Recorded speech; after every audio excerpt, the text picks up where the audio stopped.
Video is recording. Woohoo! Let's get this started. Let's do it. All right.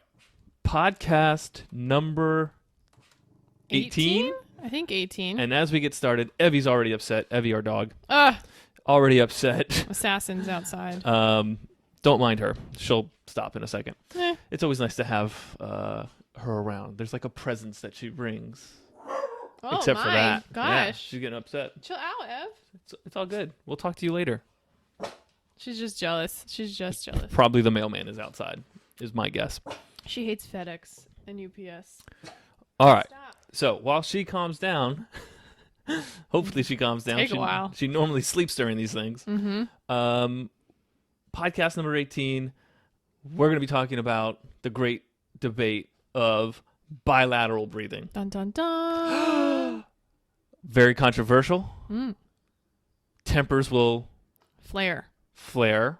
I was going to say explode. Oh my gosh. We will try our best to remain calm. Because we disagree. Spoiler. But if we say things that challenge the way that you perceive the way you should be swimming, and especially breathing while you swim, I want to hear about it. I'm asking people Yes, let us to know. yell profanities while they're in their car at us, but write us. We once are they get that- encouraging road rage, apparently. Write us after you've gotten your rage out with your About thoughts. your opinion. Because I'm always curious how people think about these things. So Yeah, I'm going to be a gentleman, Oh. and because I'm also kind of an expert. I don't know if I'm really an expert in anything. but Self-proclaimed.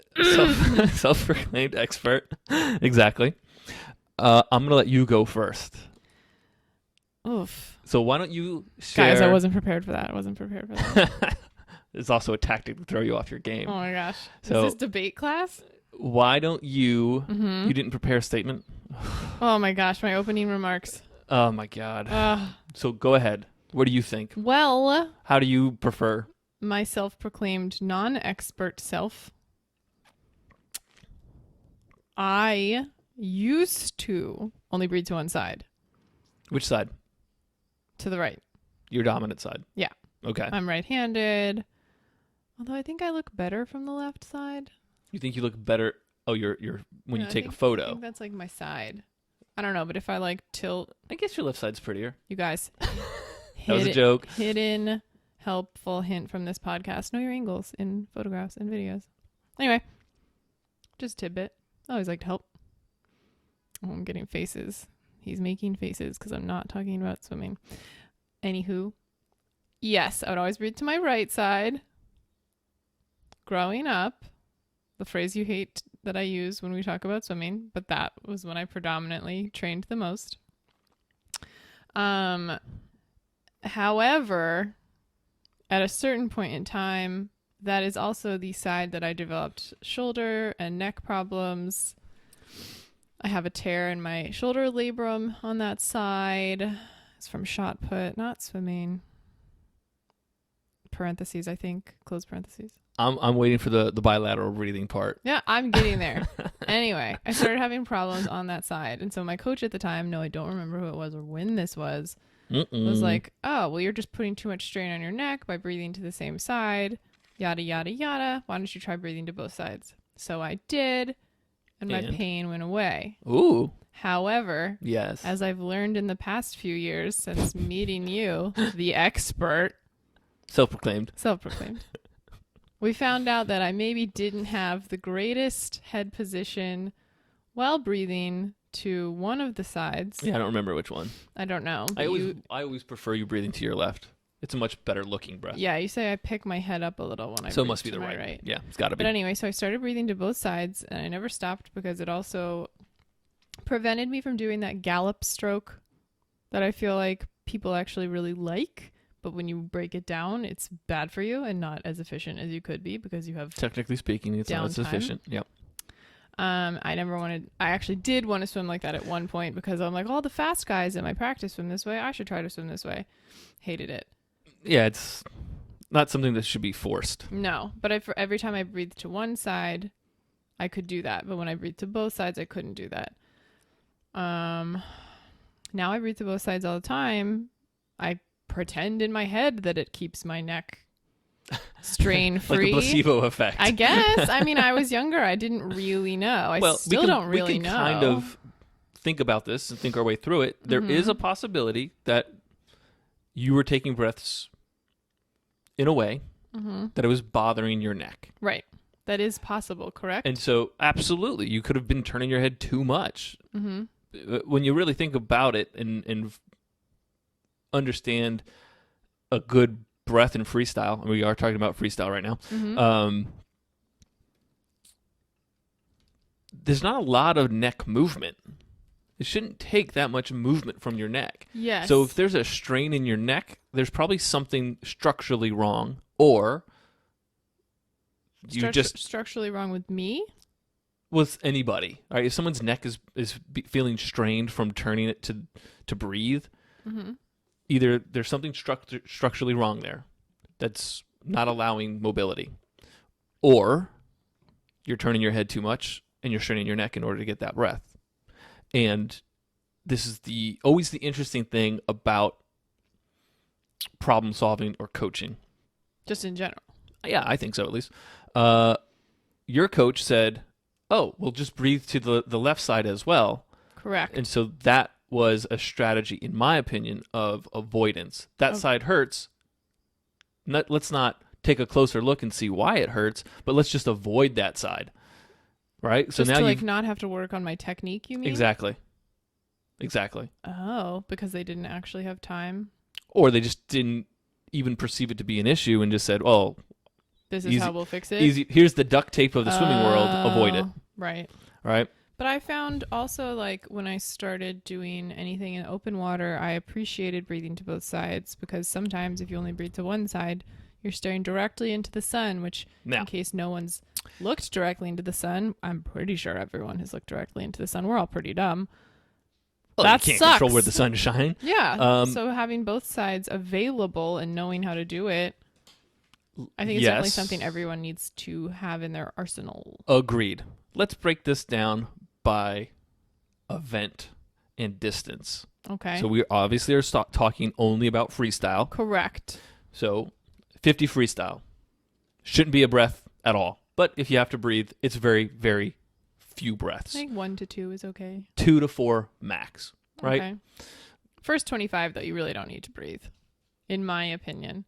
Technically, if you're going to take a breath in a 50, it should be on the first 25 and not on the second 25. Why? However, Wouldn't you be losing your momentum by doing because that? you have more momentum at the start because of your dive. So you want to utilize that, take the breath then when you don't actually need it, because the oxygen you have in your body won't be realized until after the race. Okay. Because it's so short. Okay. Right? The 50. For the 50. Right. Right? So, well, strategy there is, avoid your breath. Don't breathe. Not a bad strategy for a 50.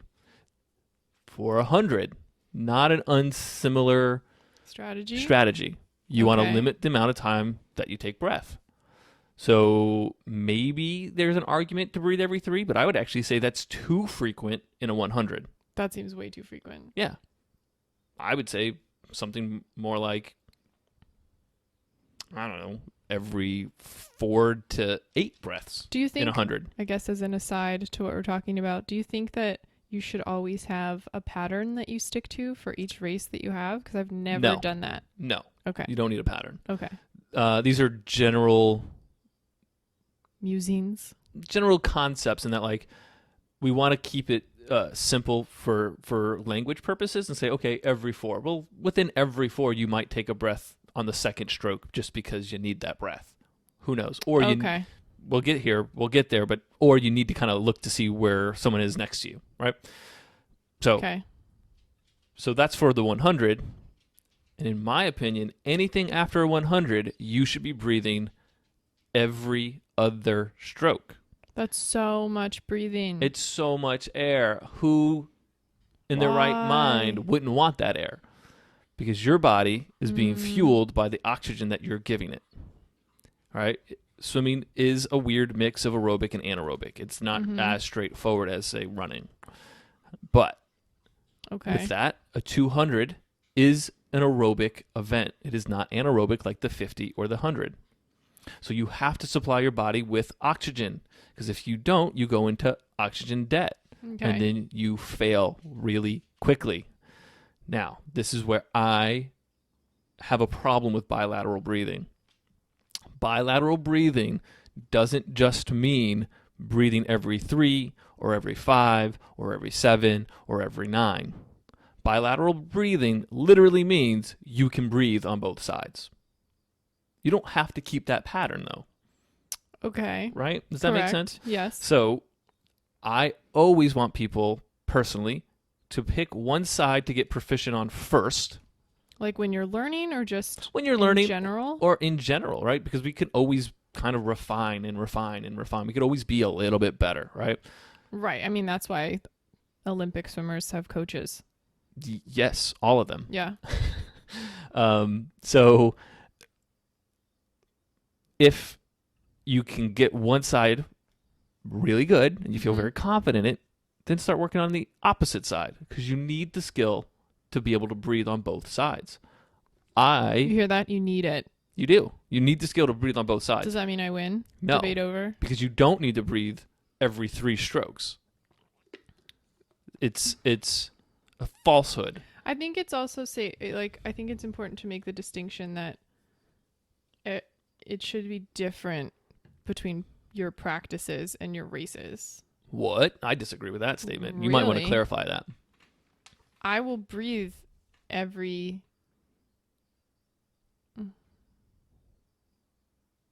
other stroke if I'm doing bilateral in practice. Is that every other? No, bilateral would be every 3. Every 3? Good thing this isn't a podcast about math. Or counting. Or counting. Not even math. Or cycling, as one of our listeners like to point out, which I think we made pretty clear. We don't know shit, okay, about cycling. If we didn't make that clear in the previous one where we talked about cycling, I'm sorry. We don't know shit about it, okay? Now I've cleared that up. Or nutrition. Or pretty much anything. I know nothing. I will breathe every 3 in practice, but in you a don't do that in a race? No. I breathe much less in a race. Well, it depends on the distance. But I also wasn't a freestyler. Mm. I competed in freestyle at meets simply because in like middle school and high school, you quote unquote have to do certain things because your coaches make you. Sure. You're not allowed to specialize or whatever. You should not be specializing that young, no. But I definitely didn't breathe that much when I had to race in freestyle. And So I also never really did anything over the long course 400. The rule is how you compete is how you practice. So if you're practicing differently than how you race, Well, you're not supposed to sprint your practices unless your coach tells you to. it depends on what you're working on. Right. I'm just So saying you shouldn't make a blanket statement like that. No, that's true, though. That is a true statement. Hands down, across the I'm board, not no matter going to swim what. butterfly in practice for 50s working on a drill No, that but I would what do you, for my 100 in a race. what you would do is make sure that you practice that race pace as often as possible, so you don't get used to Right, swimming but that's slowly. what I'm saying. You shouldn't make a blanket statement. That is not a blanket statement. How you practice, or it's not a negative blanket statement. Sure, it's a blanket I didn't statement. say the word negative. It's how you practice is how you're going to compete. That's how we're built. That's how our brains work. The more often you do something, when you go to a high stress scenario, like a competition or a race, you revert back to what you know. Yeah, I understand that So you if need you to don't- practice at race paces Not just race sometimes, pace, but not all the time. But also breathing patterns, because that's what you know. I always use this example, and I'm sure I've used this example on this podcast before. I started swimming breathing to only my right side.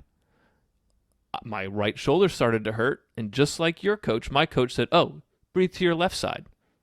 And it took me a really long time to get comfortable breathing to my left side, and I now almost exclusively breathe to my left side. By the way, did not fix my shoulder. But when I jump into open water now, the first 100 yards or so, I breathe to my right because it's ingrained in me.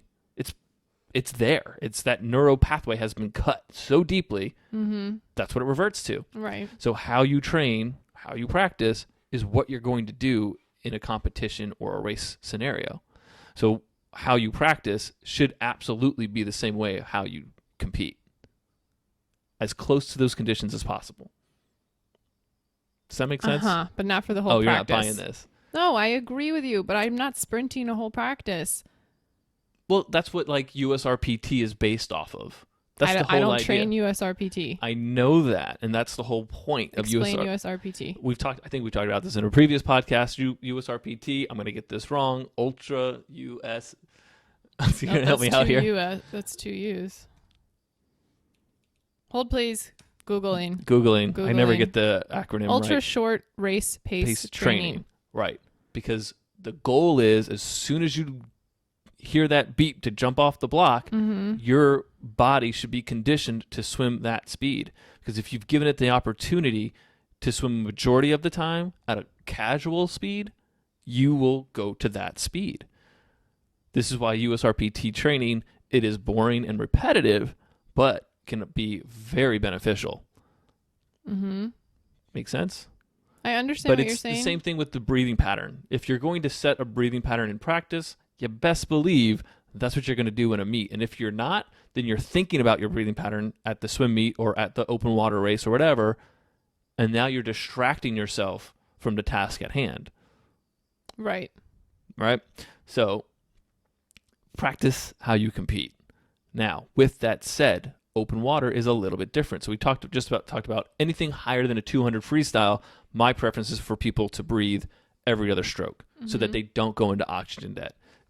But they should be able to breathe to both sides, because in a 200 and at a high level, you might want to kind of sneak a peek and see what's going on in the lane on your right side if you only breathe to your left, or vice versa. I was going to say that. It's good to know where your competition is if you're swimming in a pool. Absolutely. And same thing in open water, right? I think most people are surprised to find out, and they'll see this in 2020 and the Olympics in August. Distance swimmers now, it's very common for distance swimmers to take a double breath before they go into a flip turn. What? Yeah.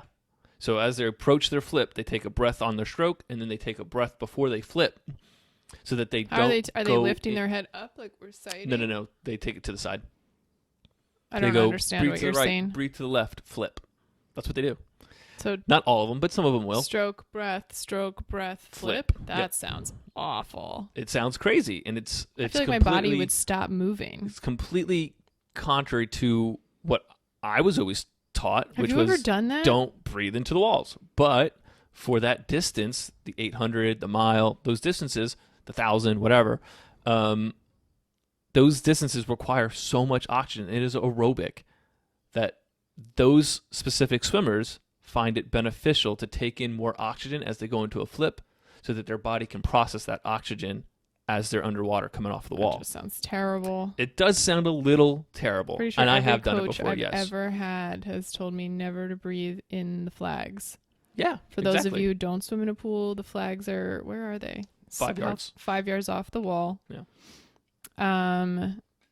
It's just like common practice. You shouldn't breathe going into a wall inside the flags, or out or inside the flags going away from the wall. But it's all situational. Right. Depends on the person. That's what it depends on the event. Coaches teach when they're trying to help you make your turns and your races faster.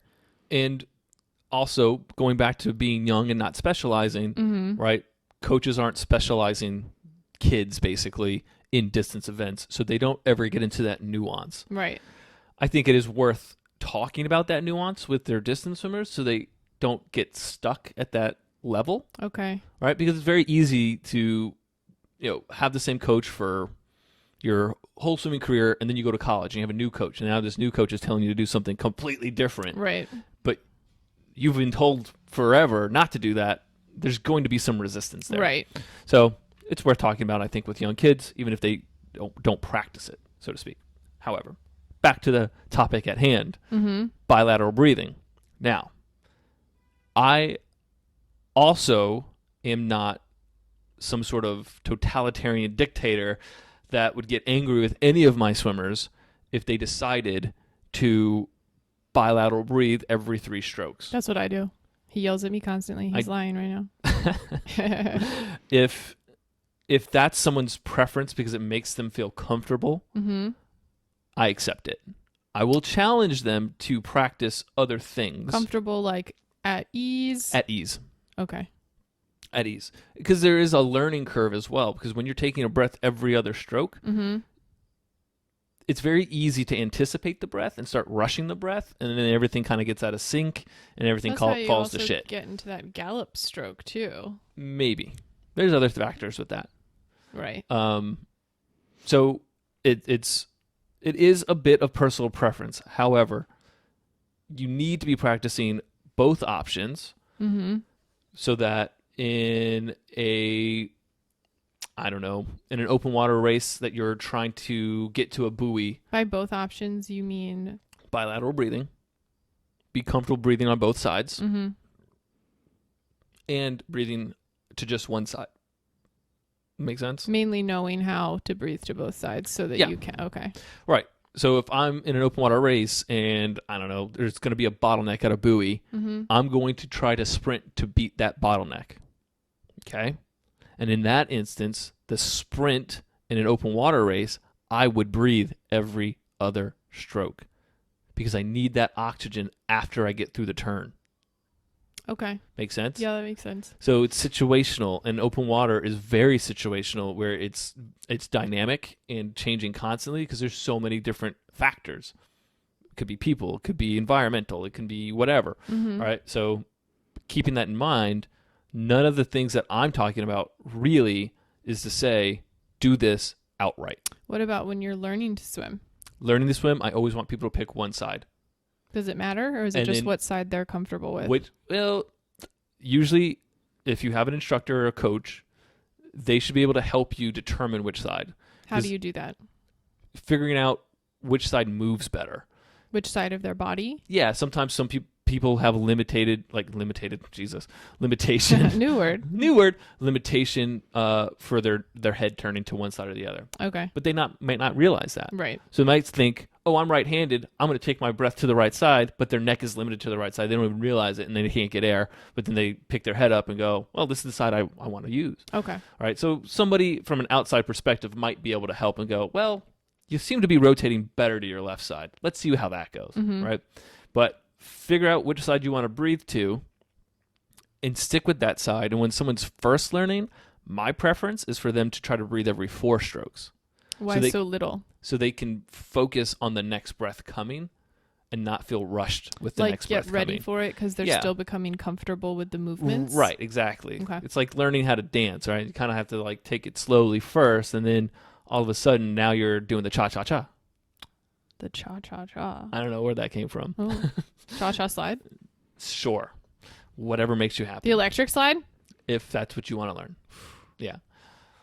So my PE class in elementary school, we had to we had this substitute teacher once, and he played on a tape, if anyone out there knows what those are, cassette tape, this like Mickey Mouse exercise thing. What? Oh my gosh, it was so funny. And it was like this song, and Mickey Mouse sang it, and like you were doing like quote unquote like exercise moves, like jumping jacks and like things you do when you're like 9. And we had to do that for every time he came in as our sub. And it was like 45 minutes, and it was terrible and awful. And the other sub we always got to do the electric slide. I don't know why these things were in my elementary gym We class. did square dancing in elementary school for square PE. dancing. Oh my gosh. Yeah, it was legit. Oof. It was good. Back to bilateral breathing, shall we? Okay, yeah. So in a more competitive swimmer, my preference is they breathe every other breath in anything over a 200, and especially in open water. But but making sure they can do it on both sides. So I ask people to make sure they practice, maybe by switching the side they breathe on by 25s or 50s or even hundreds. If you wanted to, you could do it by practice. You could say, well, this on Monday's practices, I only breathe to my left. On Tuesday practices, I only breathe to my right. There's nothing wrong with that, right? Yeah. It gives them the opportunity to kind of hone in on movements, to have a repetitive opportunity to make corrections. To me, that's why swimming's great. It's so repetitive, you can correct yourself within that repetition. And you don't have to stop and go, oh, I messed up. Well, it's coming back around. You can work fix through it. Yeah, exactly. So that's my preference for people. There has been some research done that says that breathing every 3 strokes, a majority or the average human being starts going into oxygen debt, whether you know it or not. It's very hard to determine that with swimming. I was just going to say, how would you know? Like, I've been doing that for years, like 20 plus years. I'm not sure. I don't remember the process for the research paper that I read. It's been about 2 years since I read it. Interesting that he can't back this up. It is interesting. However, it seems logical to me that when I run at a good 75% effort, I can't exhale for 3 seconds and inhale for a second. Is that what you're saying you do in the water? If I breathe every 3 strokes, it's roughly 3 seconds of not breathing, of inhaling, right? Oh, so you're okay. exhaling for 3 seconds, or you're holding your breath, which is, there's an argument there that you can do that too. So that means you're inhaling for about a second, exhaling for about 3 seconds. So is that the only negative? I was just going to ask, like, is there technically... I would say the oxygen debt for me is the only negative. I don't think I guess the other negative is just in the concept of it, in that this concept that it can correct an injury, that's not necessarily true. Yeah. All right. And so people need to be careful with that idea that oh, well, my right side hurts. It must be because I only breathe to my right side. It's probably unlikely. Okay. It might help, but unlikely. So that's the other negative, but it's not really a negative, right? Anything. It's just something people need to be aware of. Where there are, I think, more negatives to breathing every other stroke, right?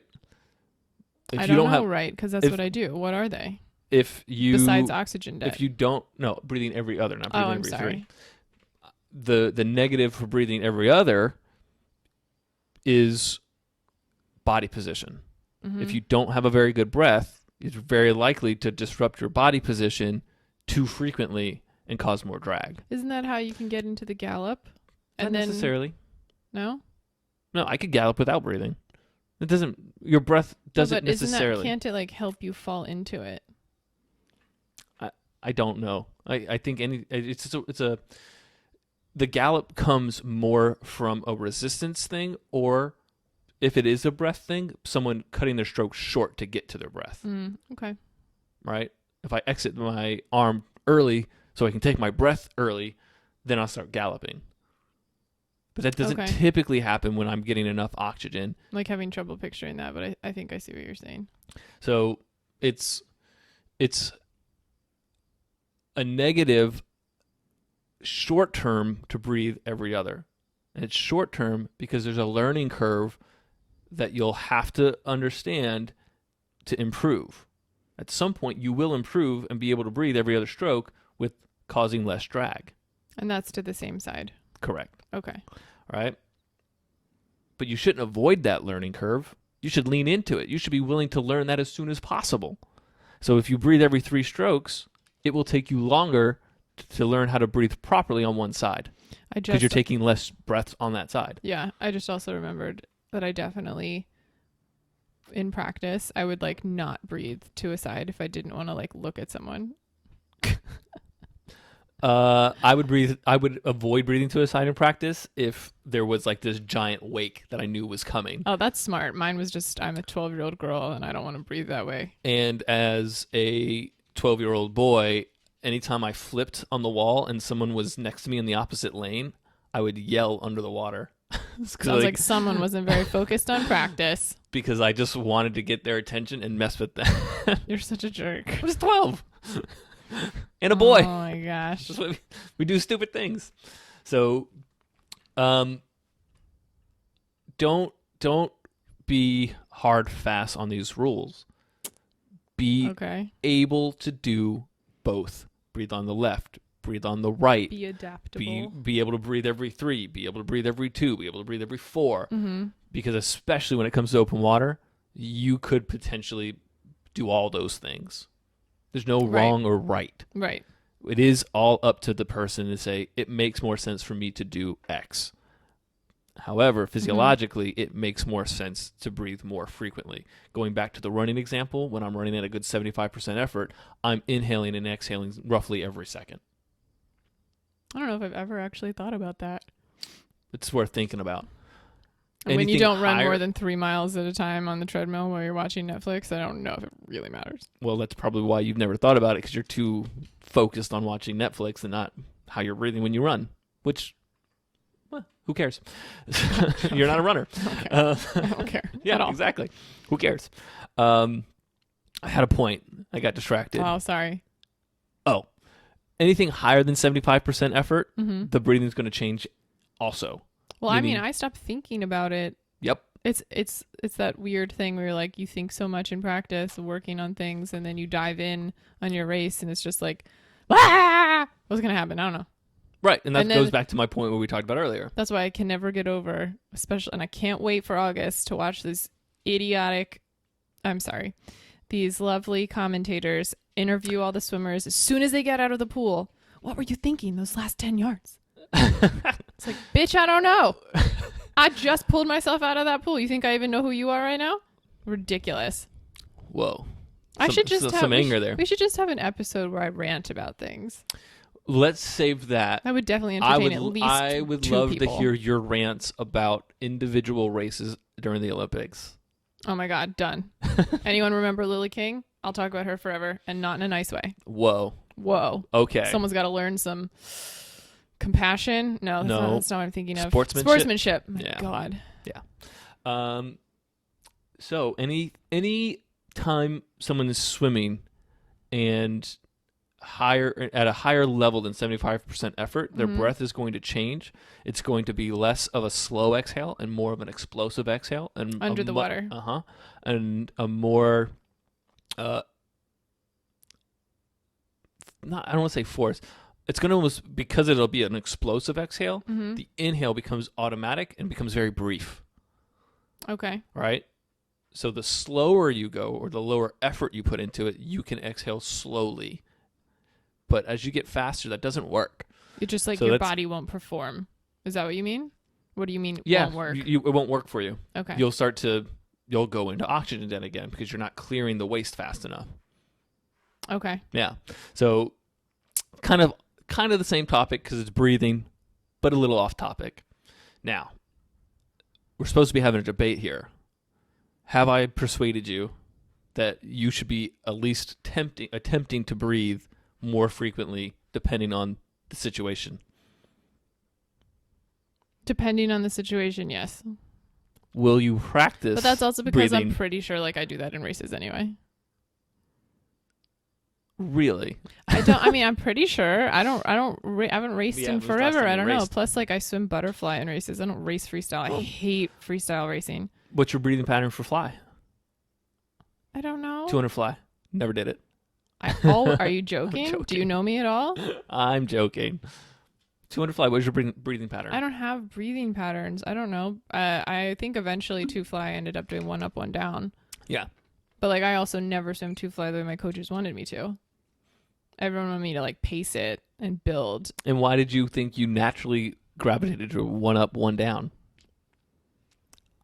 Oxygen is your friend, and you wanted to spend more time with your friend. I mean, maybe. That's what it was. Okay. God, I hated that race. It's not an easy race. No. So, I don't feel See, like persuaded. this is hard for me because I've got a huge arsenal of knowledge. no, well, yeah, I feel like people only listen to this podcast to listen to you shit all over everything I say. That is not true. But like, I have two areas of ways that I talk about things. Like, there's practicing, which to me is overarching. That's what you do all the time. Like, that takes up the majority of your swimming time. Mm-hmm. And then there's racing, and I do things differently because my practices were so long. Like, I would practice for like 2 to 4 hours in high school. It was awful. So I'm not like, I mean, and we always did longer distance stuff, even though I wasn't a longer distance person. So I'm going to breathe more. Evie's upset with you. Yeah, I know.